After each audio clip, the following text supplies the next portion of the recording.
So we are done with actually web table methods, right?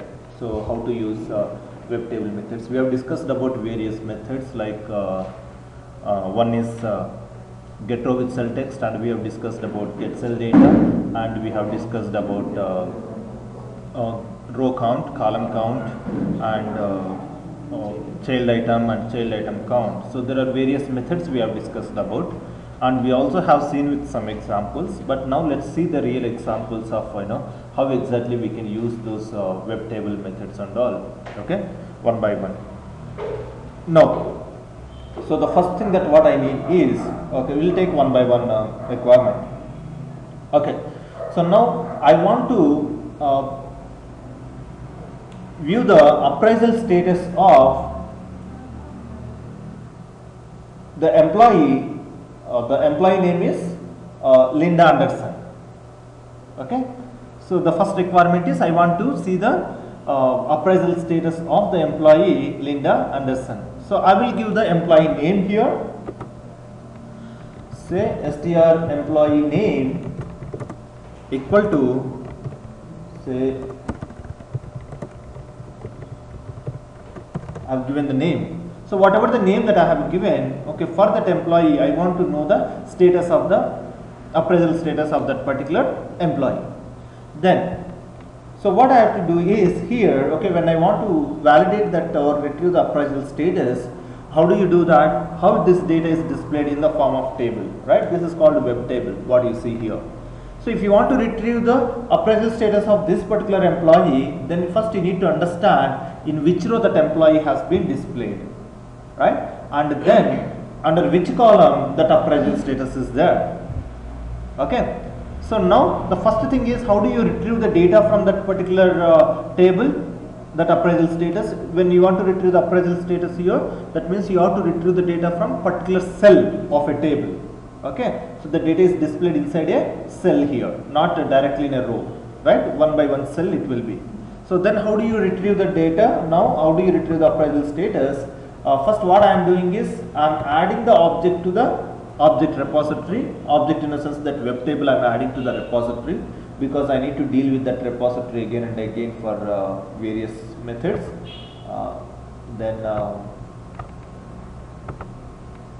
Just let me add this table, web table, that.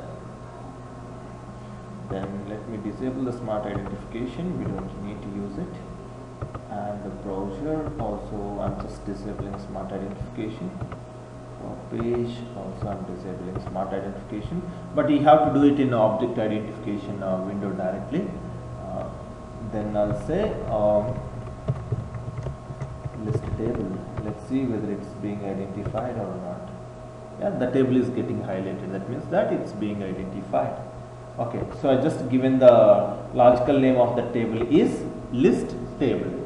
Okay, so now since I need to use this table again and again, what I am doing is set o table equals to browser dot page dot web table. Okay, web table. So I am just taking the table reference to the variable, but you don't need to do that, it's not mandatory. But since okay, we are going to use the same table again and again, so instead of typing that browser.page.web table every time, then I just directly taken that instance to a variable. Okay, now how do you retrieve that appraisal status? Now it is displayed in a cell, right? Say o table dot getcelldata. The method name is getcelldata. What is the use of getcelldata? To retrieve the data from a particular cell of a web table. Then what you do here is, if you want to retrieve the appraisal status, first understand in which row it is. And some web tables, will have the row number, the column headers in row number 1. So that means you need to count the column headers also as a row number. Okay, but for some tables, but not for all the tables, for few, very few, what they do is they separate the column headers into a different table, data in one table. Normally when you are dealing with the Salesforce applications or different things, different applications are there. So in such cases, column headers will be in one table, and the remaining data will be in one table, but they may relate, okay, both the tables.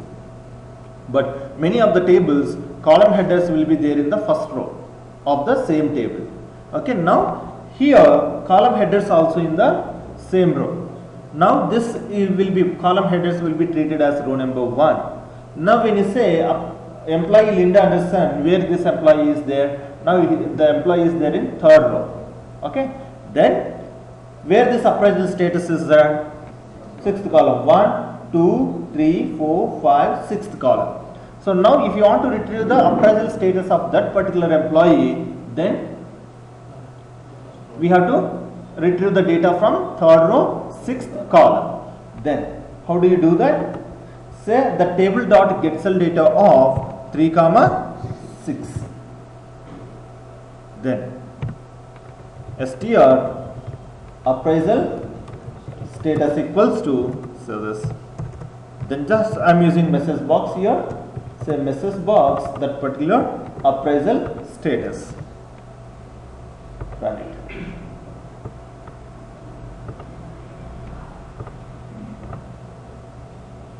Okay, so let's see what that appraisal status will be returned.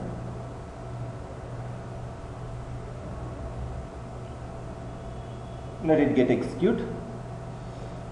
It says as initiated. Okay.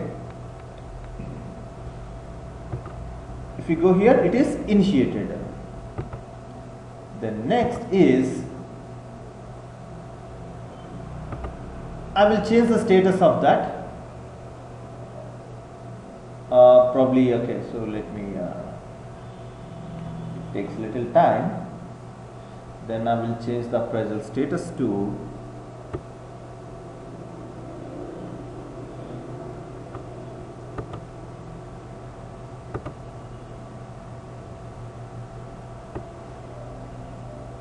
I'll complete this.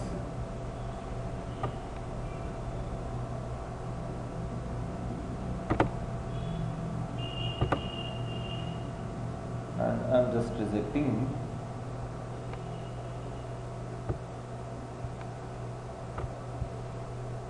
Now go back again and let's see the status now. Okay, it is still initiated. Just wait.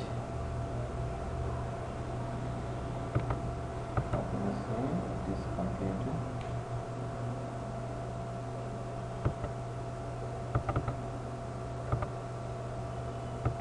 Actions. Select manage and let me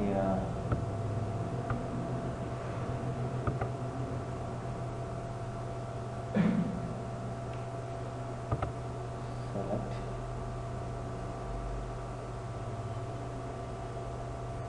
this, and I'm just trying to change the status here.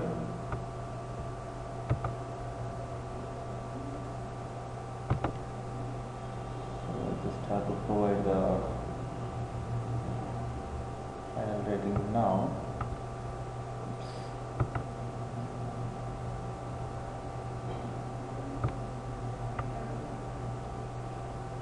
So I think it still should be done by the appraiser here. So piece is the appraiser. I have to log in as a piece. Okay, let it be now. No problem.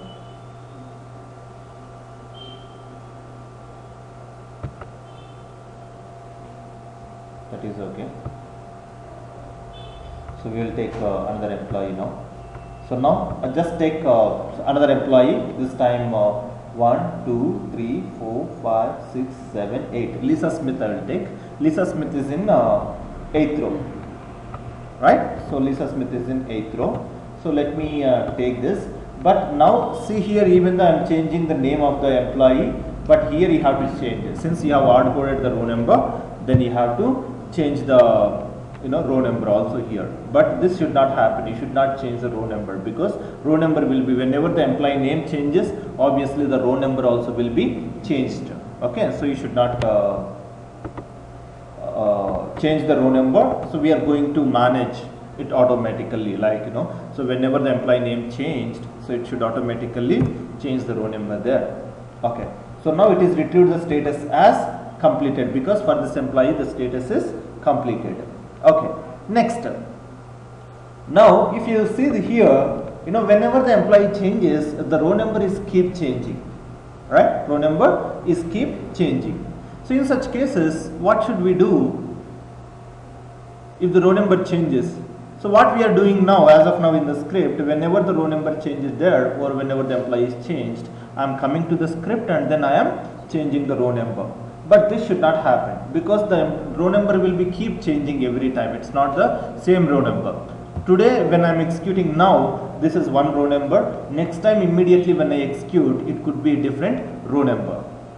So in such cases, then updating in the script row number every time is not a good idea. So that will require a lot of maintenance effort. So in such cases, what you do is, instead of updating the row number manually, when I provide the name of that employee or any data whatever it is, row number should be automatically fetched. Then how do we do that? So what we do is, to retrieve the row number automatically, then we have a method called getRowWithCellText. What is that getRowWithCellText method does? Depends on the text that you provide, then it will retrieve the row number, and first it will search in which row that particular text is there. Whatever the text, here text is employee name, but in a different table it could be different text, not the same table. It could be a different table, it could be a different text. Whatever the text that you provide, it will search for the text in the table, see whether the text is displayed or not. If the text is displayed in the table, it will retrieve the row number in which row the text is displayed. How getRowWithCellText works exactly is, first it will take the first row and it will search for the data in all the rows of all the columns of the first row. If the data is found in any of the column of first row, it will return the row number as 1. If the data is not there in first row in any of the column, it will automatically move to the second row and search in all the columns. If the data is not there in second row in any column, it will move to the third row. So like this, it will search in one by one row all the columns. If the data is found in any of the column in any row, it will retrieve that row number, saying that in this row this data is there. In case if the data is not there in any of the row out of all the rows, then it will return as -1. So if that getRowWithCellText is returning -1, that means the text is not there. Or sometimes, if you say that, okay, no, I don't want to search in all the columns. I don't want to search in all the columns in every row. Okay, this employee name I am searching, but this employee name should be searched only in the first column, not in all the columns. Then you can also specify that along with the text that you are looking for, you can also specify the column number, saying that okay, under which column it has to search. The text should be searched under first column, text should be searched under second column or third column, you can specify. Okay, and also by default, in case if the text is repeated multiple times in the same table, if the text is repeated multiple times under same column, then it will take the first occurrence by default. But in case if you want to get the second occurrence, now by default it will start searching from first row onwards. Okay, start from row number 1, then it will go out to specific column and then it will search. But if you feel that no, I don't want to search from first column, I want to search from maybe by default it will start searching from first row. So in case if you say that no, I don't want to search from first row onwards, I want to search from third row, or I want to search from fourth row or fifth row, like that, then you can also provide an input as saying starting row. Okay, so this normally used when you want to find second occurrence or third occurrence, like that. So for getRowWithCellText, there are 3 inputs total. One is what is the text that you are searching, second one is under which column you want to search, and third input is from which row you want to start searching. But column number and row number here, from which row you are searching, and under which column you are searching, these 2 inputs are optional. Okay, but the text what we are looking for is a mandatory input, you must have to provide it. Okay, so first we will see with the mandatory field and then we will see with optional fields, okay, later part. Okay, now I am using getRowWithCellText. Why? Because I want to retrieve the row number based on the employee name, whatever the employee. Okay, since employee name is displayed only in one column there, not in all the columns, then I'm directly giving, employee name and not the column number and all. So the input what I am providing is str employee name. What does it mean here? Okay, take this particular employee name, nothing but whatever the name that I have provided here, then retrieve the row number. Then you can store that row number in a variable. Say int row number. Okay, int row number. Then I'm just displaying this int row number.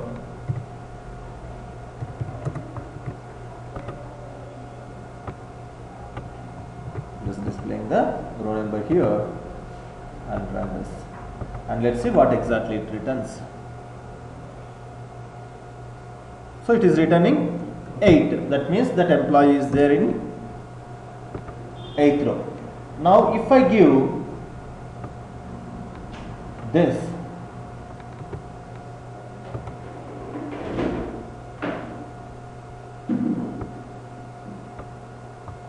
if I give this, then what will be the, I have taken this, right? So that employee has been repeated multiple times. But let's see what's output here. What's that? Second row. But I have taken from 9th row actually. Why it is giving second row? Because the same employee name has been repeated for multiple employees here as displayed multiple times. The same employee name displayed multiple times, then it is taking first occurrence. But now what I need is, I want to take the second occurrence, or I want to take the third occurrence, whatever it is. Then what should I do is, if you give only one input like this, the text, then it will take the first occurrence of it. But if you want to take a second occurrence or third occurrence, then you have to give two more inputs. One is, second input is column number, under which column you want to search. I want to search under first column, that is the second input. And third input is row number, from which row you want to start searching. Now since the first occurrence is found in the second row, then you start searching from third row onwards. Okay, so now what you are doing is, first occurrence is found here, but if you start searching from here, okay, whatever is found, whatever the row number returns, that is the second occurrence.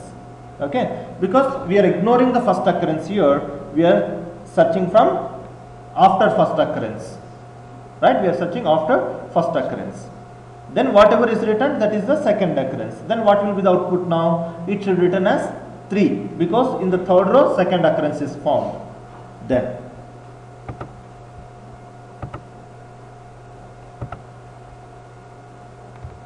so it should return as 3 now. You can see 3 has been returned.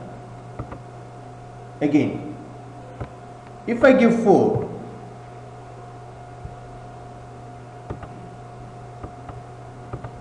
so what it should return now? It should be 9 or no, 5 or 6. 6. Okay. So it's found in 6th row again here. Okay. So like this, you can find different occurrences here by changing the starting row. But now what I need is here, I want to know how many times it has been repeated. So I will give an employee name, how many times this employee has been repeated. Got what I am saying here? Then how do we do it? Got my requirement? So I want to know how many times that employee has been repeated.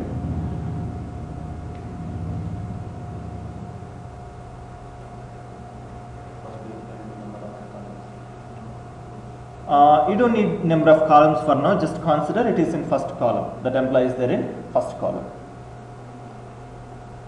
You got my requirement? So all these are little important things. I want to know how many times it has been, that employee has been repeated in this particular table. No. Why description not create here? if it is, see, that's text, that's it. It's not a table, right? It's not a particular object. If it is links or all these things, then that is okay. But you can still do that. You can use get description.create. I'll tell you.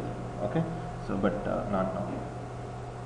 There are 3 ways total to understand or to retrieve. The count of that name. How many times that name has been repeated, or that employee has been repeated. We have total 3 ways to do that. Okay. Let's see those ways. First one is retrieve total number of rows. How many rows are there? Okay. And loop from first row to last row. Get the data from first column of every row. Compare the first column is nothing but here.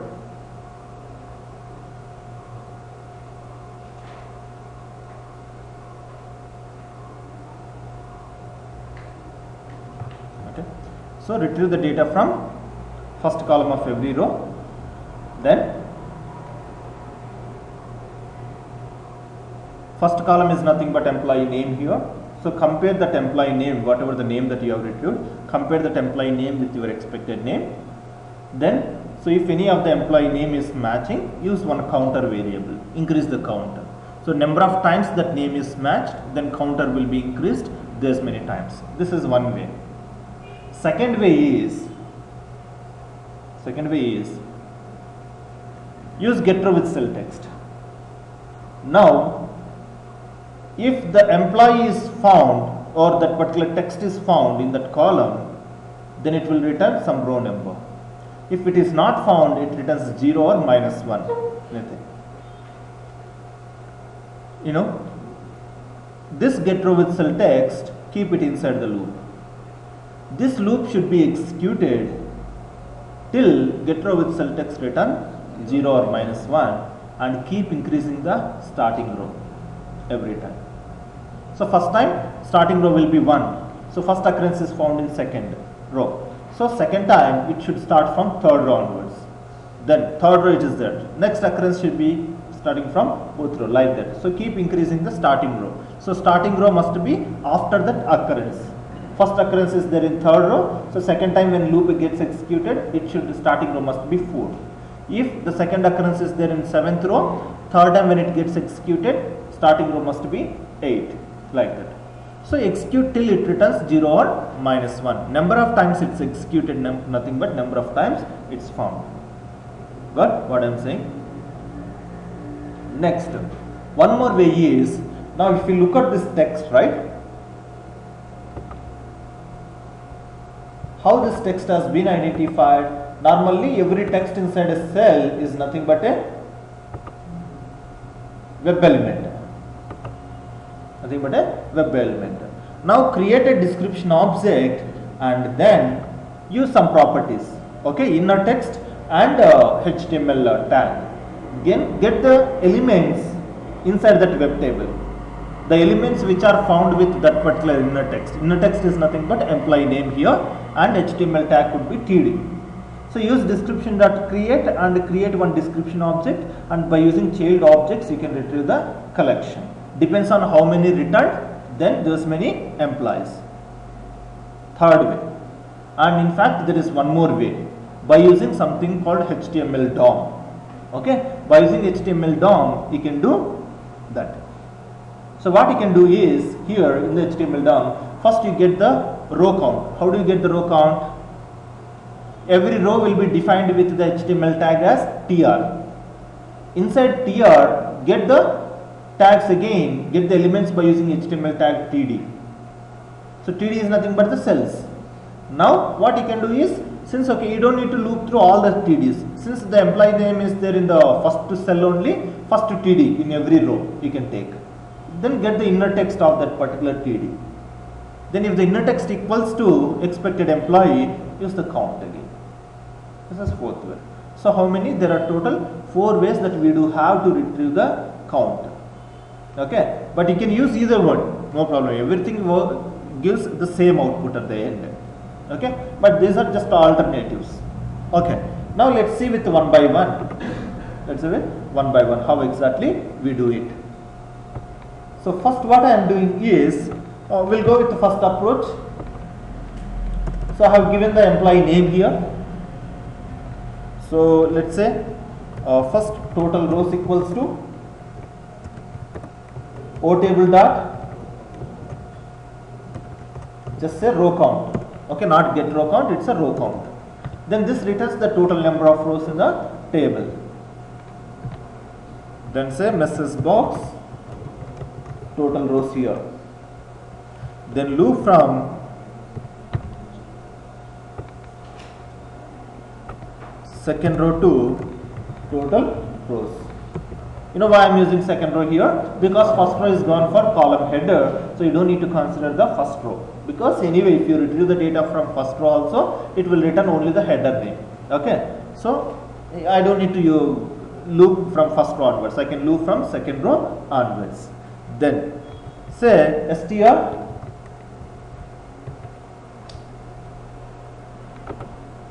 let's say str actual name equals to wtable dot getcelldata of I comma 1. What I am doing? Yeah, looping from second row onwards and then getting the column, getting the data from first column of every row. Okay, so first I value will be 2. So 2 comma 1, 2 comma 3 comma 1, 4 comma 1, 5 comma 1, depends on number of rows. Then use one counter variable. You can say total equals to 0. That's the counter variable for me. Then what you can do is, if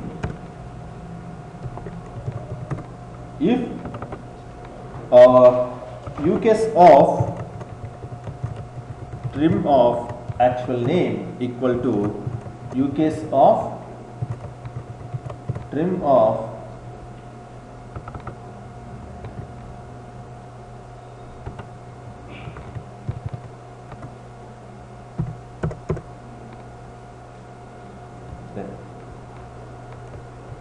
total equals to total plus 1. So what this does exactly? Then whenever this employee, whatever the employee name that I am retrieving from one by one cell is matching with given employee name, then increase the total. Now if you display total here,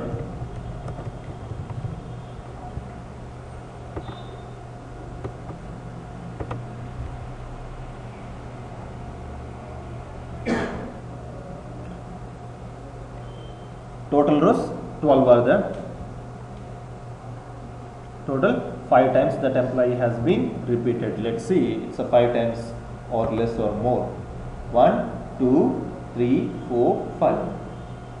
5 times, and is it only 5 times? Yes, you can see only 5 times. Right, that employee has been displayed 5 times. This is one way of understanding how many times it has been repeated. Okay.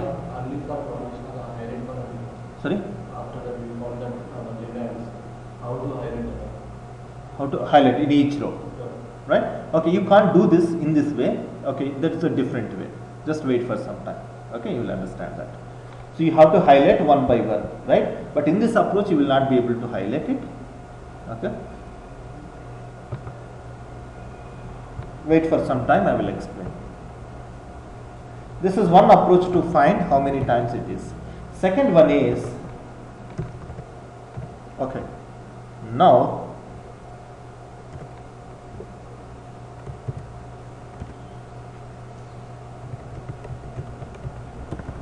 just wait, let me write here, same thing will take,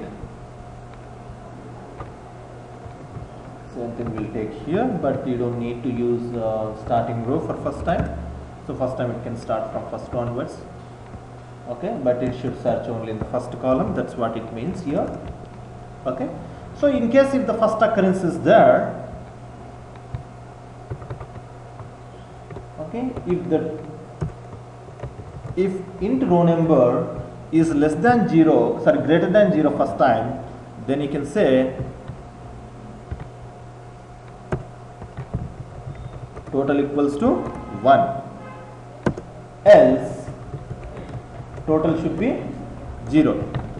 You got what I am saying here? So very first time, if it is greater than 0, then you start total as 1, first occurrence is found. If first time itself it returns -1, then there is no occurrence, even first occurrence also not there, even one time also it is not repeated. Now the loop should be executed only when it is found once. If it is not even found once, then why should I loop for remaining occurrences, right? Then what I will do is do until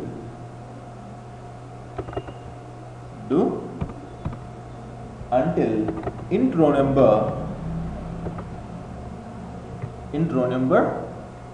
returns, or do until int row number is less than or equal to 0. Got what I am saying here?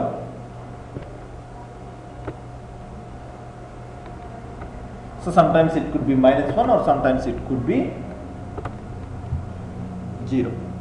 Okay, so do until that returns less than or equal to 0. Okay, then get the int row number. Int row number equal to webtable dot getcelldata of getrowwithcell text.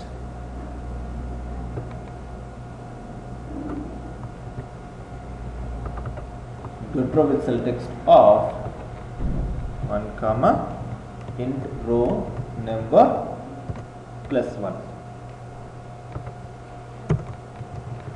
Total equals to total plus 1.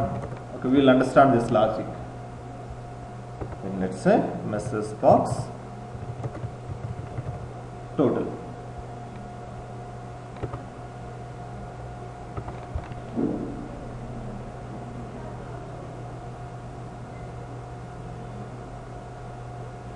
Let's wait for some time. Okay, so it's signed.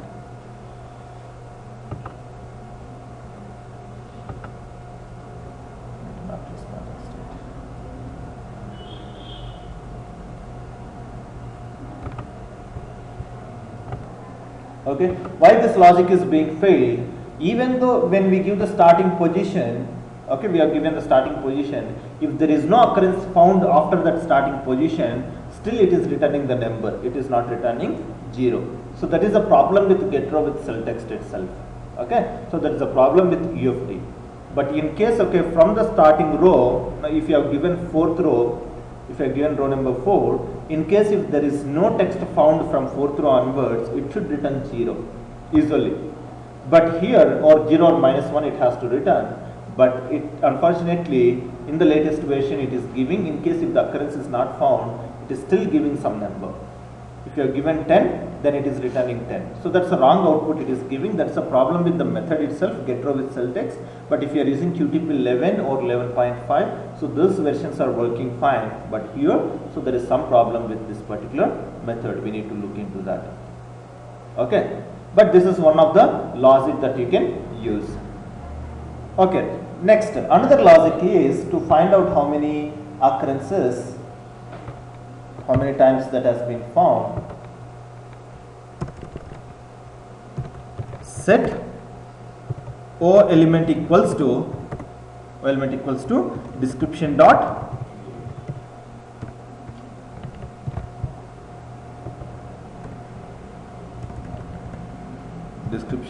create, then O element dot add. You are adding the properties here. First use HTML tag as TD, and then O element dot add inner text property as str employee name. Okay, give that text as employee name as inner text. Set O element collection equals to webtable dot child objects of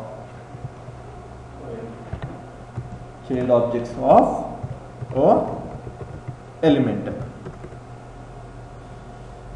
Message box O element collection dot count. Let's see how many it returns. So every text will be displayed in the form of web element usually. We need to define the class also. So total 5 here. So 5 times it's found. Then. So now this time if you want to highlight for I equals to 0 to that count minus 1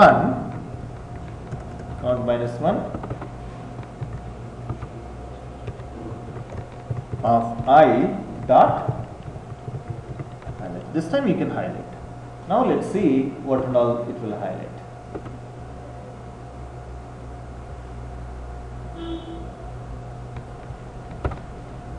One, 2, 3, 4, 5. Okay, so this is another way of retrieving how many times it's found. Every text, remember, even though it is a cell, every cell will be a web element because they define one tag called TD. Whenever they define the tag TD, that can be treated as a web element also. Okay, so you can get the collection of web elements. Since you are looking for a particular text, you can see that the element in a text must be so and so text that what you are looking for. So what you are trying to ask here, say retrieve all the elements which have got the so and so inner text, nothing but whatever the text that you are expecting. This is third way of getting that. Then fourth way is now set all rows equals to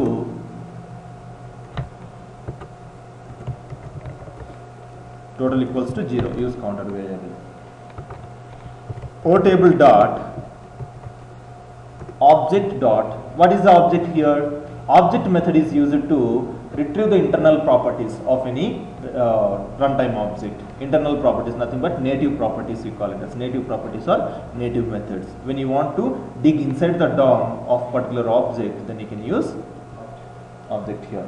Object dot get elements by tag name as tr.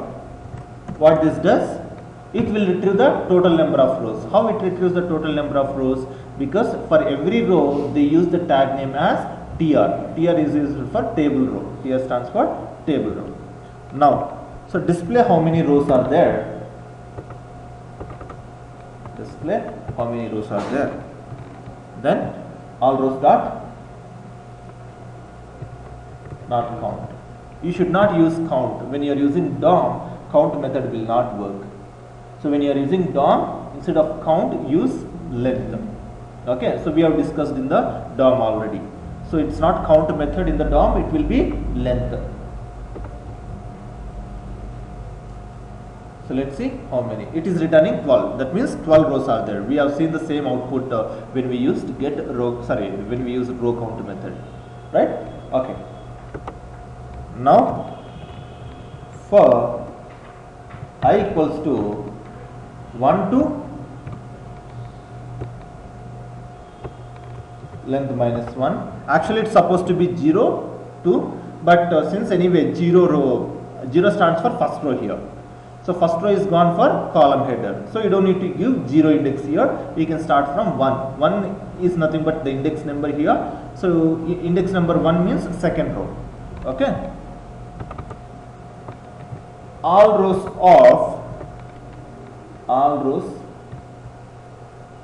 dot item of I. That means okay, item of 1 means second row, item of 2 means third row, like that. Dot get elements by tag name of TD. TD stands for cell, table cell here it is, okay. Then set all cells equals to, then you can say all cells dot item of 0. You know what is meant by item of 0 here? First cell in every row. Why I am using first cell? Because the employee name is there only in the first column. First cell in each row. say inner text. What is mean by inner text? Getting the text of that particular cell, whatever the text we have written. Then you can say str actual name equal to message box. Just display this actual name. See what it is returning exactly. See whether it is retrieving the employee name or not. Yeah, 12 are them. You can see one by one employee name it is being retrieving. It is retrieving one by one. Now how do you do that? If we have already written this logic below. Here, the same logic you can copy.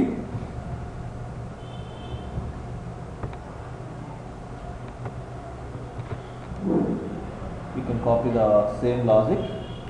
If the actual name is equivalent to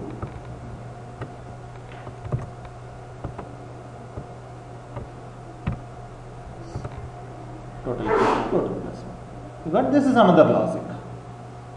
So all these ways normally you can retrieve how many times a text has been repeated, how many times an object has been repeated.